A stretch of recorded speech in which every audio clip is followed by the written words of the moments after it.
Assalamualaikum warahmatullahi wabarakatuh. Selamat siang pemirsa. Seputar planologi kembali hadir di sela-sela aktivitas Anda.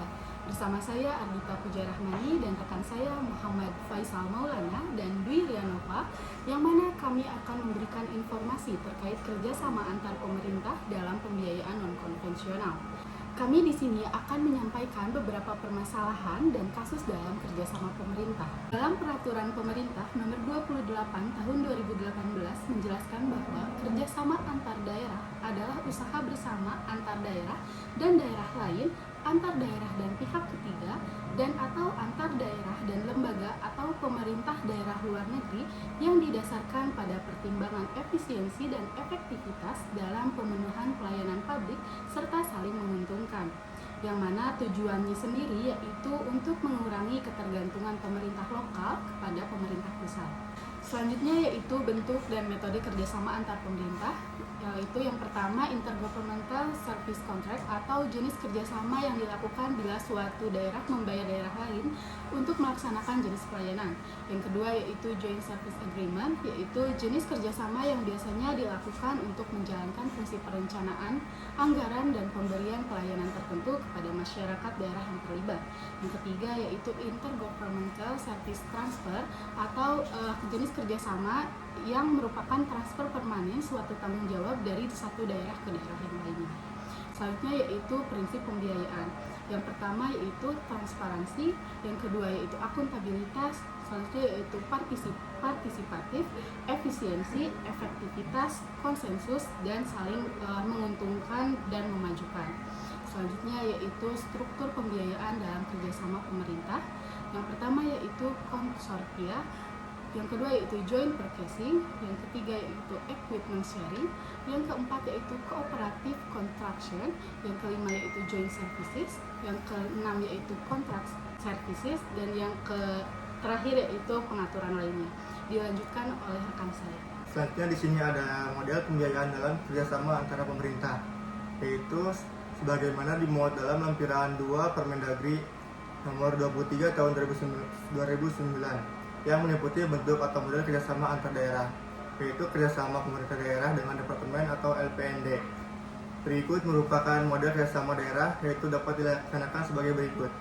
Yang pertama itu model kerjasama antar daerah, yaitu yang pertama kerjasama pelayanan bersama, yang kedua kerjasama pelayanan antar daerah, yang ketiga kerjasama pengembangan sumber daya manusia, yang keempat kerjasama pelayanan dengan sumber daya retribusi, yang kelima kerjasama pelayanan pengurusan, yang keenam kerjasama pengembalian penyediaan pelayanan, yang ketujuh kerjasama pertukaran layanan atau imbal layan, yang kedelapan kerjasama pemanfaatan peralatan, yang kesembilan kerjasama kebijakan dan pengaturan.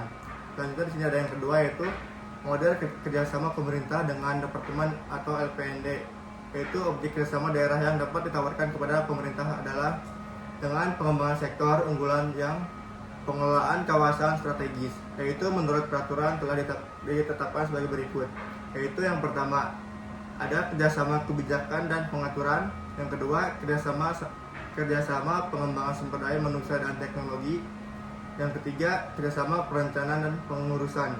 Selanjutnya di sini ada model yang ketiga yaitu model kerjasama daerah dengan badan hukum, yaitu urusan pemerintah yang telah menjadi kewenangan otonom atau dapat berupa pelayanan publik, yaitu pelayanan daerah dapat bekerja sama dengan badan hukum. Jenisnya yaitu dapat terbentuk yang pertama ada kontrak pelayanan, yang kedua kontrak bangun, yang ketiga kontrak rehabilitasi, dan yang terakhir di sini ada kontrak patungan.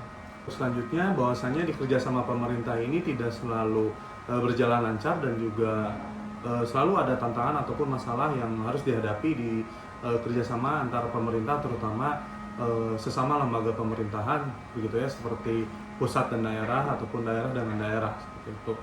Nah, beberapa masalahnya antara lain adalah kerjasama ini cenderung dianggap hanya sebagai formalitas belaka dan juga kolaborasi yang tidak terlalu dianggap penting, jadi hanya sebagai catatan saja dan juga surat belaka, ataupun kerjasama ini dianggap sebagai tambahan pendapatan ataupun keuangan secara pribadi oleh beberapa oknum. Dan sebuah masalah yang oleh kami digarisbawahi dan juga oleh kami menjadi sebuah concern bagi kami adalah buruknya koordinasi antara beberapa pihak, terutama pihak ketiga dan juga pihak keempat di luar pihak pertama dan pihak kedua.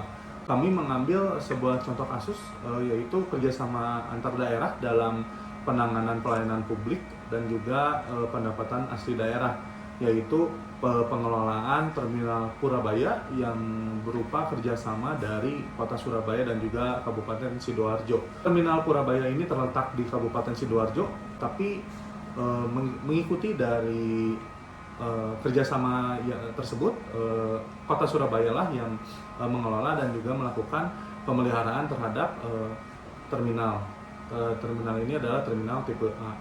Nah, masalah yang timbul di awal-awal sekarang, ya di masa sekarang adalah koordinasi yang begitu buruk antara pihak Kota Surabaya dan juga pihak Kabupaten Sidoarjo.